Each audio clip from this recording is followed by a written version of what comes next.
Perayaan Hari Kartini yang diperingati setiap 21 April dapat dipergunakan sebagai momen dalam membangkitkan nilai perjuangan Kartini di kehidupan sekarang. Kaum perempuan agar bisa menunjukkan kualitas jati dirinya di berbagai bidang yang ada.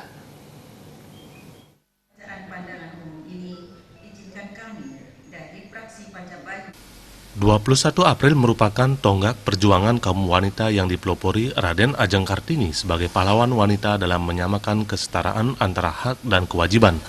R.A. Kartini berjuang mengentaskan kemiskinan melalui pendidikan, namun saat ini nilai perjuangan tersebut hendaknya ditularkan dengan mengisi pembangunan di segala bidang. Pemerhati perempuan Anak Agung Adi Purnawati mengatakan perjuangan Raden Ajeng Kartini menjadi pedoman bagi kaum perempuan untuk bisa menunjukkan kualitas jati dirinya. Seperti di dalam kancah politik dengan ikut terjun ke politik, namun peluang tersebut belum sepenuhnya didapat kaum perempuan dan perlu diisi secara bertahap.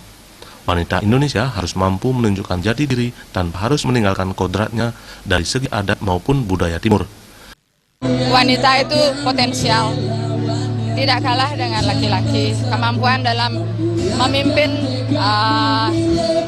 dan menduduki segala jabatan, saya rasa mampu. Kualitas juga tidak kalah dengan laki-laki, bahkan mungkin bisa lebih karena tergantung dari pribadinya.